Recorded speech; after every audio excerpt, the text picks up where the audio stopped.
데일리 브리핑.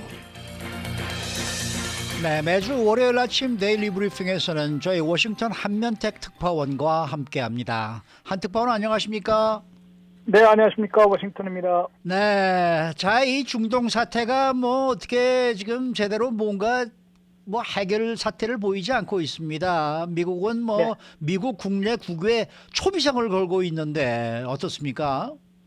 네, 항상 중동이나 다른 곳에서 분쟁이 있으면 미국이 사실상 개입을 하지 않습니까? 그렇죠. 옛날 같이 직접 참전하는 일은 없지만은 그래도 이제 측면에서 지원을 하고 있고 그래서 사실상 개입하고 있기 때문에 여기에 따라서 미국인을 겨냥한 그런 테러나 폭력 사태, 증오 범죄 이것이 미국 내에서도 상당히 벌어질 가능성이 높아지고요. 위험이 네. 높아지고 또 해외에서도 미국인들을 겨냥한 또 서유럽 백인들을 겨냥한 그런 테러나 폭력 사태, 공격, 총격 같은 것을 그런 것이 바로 벌어질 우려가 높아지기 때문에 지금 미국도 대내외에 이제 비상을 걸고 있는 겁니다. 네.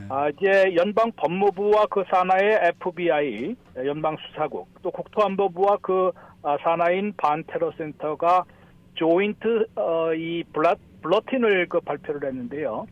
합동으로 이제 정보 블러틴을 발표를 하면서 미국 내에서 그런 테러 사태나 폭력 사태, 또 증오 범죄, 또 이제 격렬 시위 이런 것들에서 상당한 피해를 낼 그런 우려가 높아지고 있다라면서 미국민 모두에게 주의해 줄 것을 요구하는 그런 경계령을 내려놓고 있습니다. 이제 이번 10월 7일에 사태가 터지자 하마스나 헤즈볼라 또 알카에다 지금 이름도 잊어먹은 것 같은데 아직도 이제 남아있다고 하거든요. 알카에다나 IS 이런 테러 단체들 집조가 아마 미국의 침투하기는 좀 어려운 상황이겠지만은 그를 추종하는 세력들이 있습니다.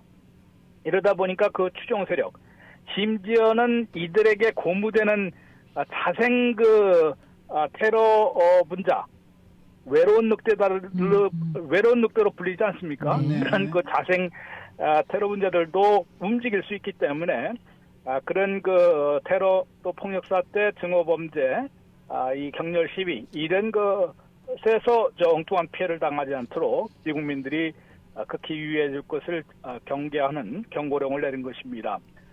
이게 아직까지 테러 첩보가 포착되지는 않은 것으로 보입니다만은 이번 사태 직후에 유태인을 죽여라, 또 유럽계 백인들을 공격하라 이런 메시지가 온라인상에서 상당히 많이 급증을 했다고 합니다. 네. 그렇기 때문에 이게 이제 만에 하나 이런 메시지만 보고도 또 움직일 수 있는 그런 과격 분자나 어찌 보면 또 정신 이상자들도 생겨날 수 있기 때문에 이를 경계하고 지금 보시면 지금 아무래도 뉴욕이 제일 이스라엘에도 그렇고 팔레스타인도 그렇고 가장 많이 몰려 있는 것이 뉴욕이거든요. 그렇죠. 뉴욕 NYPD들을 보면은 아주 중무장한 채로 지금 경계 태세를 강화하고 있는 그런 분위기를 보이고 있습니다. 국무부는 역시 또 해외 여행 일부 금지령 또 일부는 재고하라. 다른 이 여행 정보 시스템 4단계로 내려놓고 있는데요. 네. 가자 지구와 거기에 이어서 레바논, 헤즈볼라가 활동하고 있는 레바논도 지금 이스라엘과 약간 충돌을 하고 있습니다. 그러다 보니까 이 가자 지구와 레바논은 결코 여행하지 말라라는 여행 금지령이 지금 내려져 있고요. 이스라엘도 여행객 아주 필수적인 거 아니면은 다음으로 미루든지 조정하라라는 여행 재고령이 지금 내려져 있는 상황입니다. 이러다 보니까 지금 전쟁은 저 중동 멀리 사지만은 미국 내를 비롯해서 또 그 지역으로 여행하려는 사람들에게 특히 미국인들, 미국 시민권자들은 상당히 유의를 해야 하는 그런 비상사태가 걸려 있습니다. 네. 그 미국인 인질 2명이 처음으로 석방됐는데요. 어떤 과정을 거쳐서 석방이 됐습니까? 네, 그동안 카타르를 중심으로 석방 교섭을 벌일 것이다라는 것이 이제 보도가 많이 됐었는데요. 하마스에 붙잡혀 있던 18세 소녀와 그의 어머니가 지금 이미 처음으로 석방이 됐습니다. 이 유태계인데 그 이스라엘을 이스라엘 친척을 방문했다가 하마스의 기습에 아마 납치당해서 가자 지구에서 억류되고 있다가 네. 이 카타르의 중재를 통해서 뭐 구체적인 내용까지 알려지지는 않고 있습니다만은 미국의 그 석방교섭 인질 석방 전문가가 맨 처음부터 갔었고요.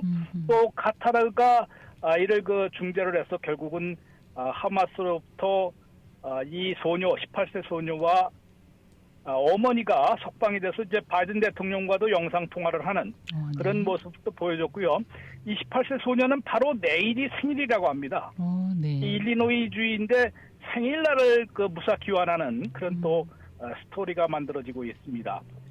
그런데 이제 카타르는 가자 지구에 물론 이스라엘의 승인을 받았지만은 이쪽에 그 인도적인 물자나 그동안 전쟁 전에도 상당히 이쪽에 집어넣는 그런 역할을 해왔기 때문에 이렇게 하마스와도 분명히 어떤 교감이 있어서 중재에 나설 수 있을 것이고 그것을 미리 맨 처음부터 미국이 활용을 했습니다. 그래서 카타르에게 요청을 해서 인질 2명을 처음으로 석방받는 그런 성과를 올렸지만요. 이스라엘 측이 얘기한 것은 지금 현재도 222명이 인질로 잡혀 있는 것 같다. 그러니까 2명 석방됐다고 해서 지금 인질 사태는 이제 시작이지 정말로 또 언제 어떻게 끝날지는 누구도 알 수 없는 그런 불안한 사태가 지금 되고 있는 것이고요.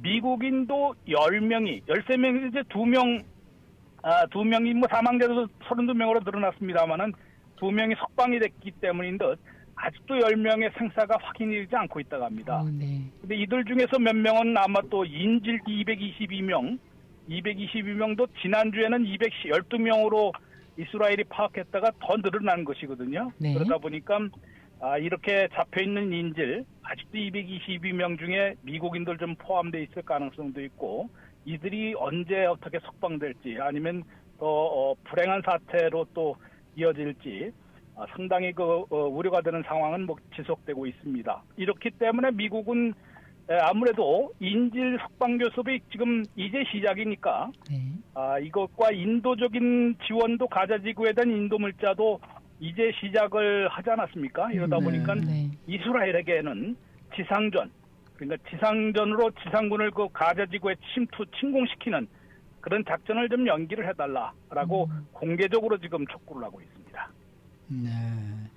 근데 사실 바이든 대통령으로서는 지금 뭐 우크라이나도 그렇고 이스라엘도 그렇고 이게 뭐 동유럽과 중동에서 동시 전쟁에 사실 어떻게 보면은 사실상 개입하고 있는 것과 마찬가지인 것 같은데 어떤 전략을 지금 펴고 있습니까?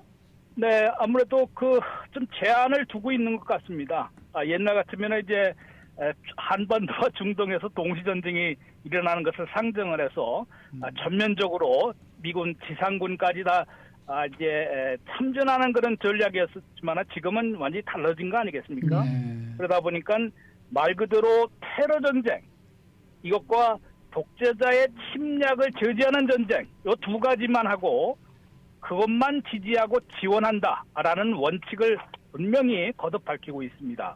그러다 보니까 미군의 직접 참전은 결코 없을 것이라는 점을 우크라이나 전쟁 때부터 그랬고 이번에도 마찬가지로 그랬고 그래서 이제 무기나 탄약 물론 돈으로 많이 때우고 있습니다. 돈을 바이든 대통령의 설명은 그래도 미국산 메이드 인 아메리카 무기를 그 돈 들여서 사서 보내는 것이니까 그래도 미국에게 나쁜 것은 아니다. 즉 군수물자 같은 것은 이제 미국산을 그대로 돈을 들이지만은 돈이 현금이 가는 것은 아니기 때문에 뭐 그게 괜찮지 않느냐 뭐 이렇게 얘기는 하고 있습니다만 그건 어디까지나 정치 논리고요. 그런데 이번에 그래서 두 가지 하다 보니까 1,050억 달러나 또 안보 지원 패키지를 의회에 공식 제출했는데요. 이런 것이라도 이스라엘은 106억 달러에다가 이스라엘에 있는 미국 대사관이나 미군 병력 안보 지원에 37억 달러까지 포함해서 그렇고요. 이 우크라이나가 또 614억 달러를 또 요청을 했습니다. 현재까지 1,310억 달러가 갔는데 610억 달러나 14억 달러나 또 요청한 것을 볼 때 아마 의회 심리 과정에서 깎일 가능성이 높은데요. 그만큼 네. 지금 하원 의장이 아직 그 결정이 안 돼서 그런데 그렇죠. 이렇게 이제 돈을 투입하는 그 전쟁 전략도 아무래도 조금 손질당할 것으로 예상이 되고 있습니다. 네. 네, 네. 자, 오늘 말씀 잘 들었습니다. 네, 고맙습니다. 네, 지금까지 워싱턴 한면택 특파원과 함께했습니다.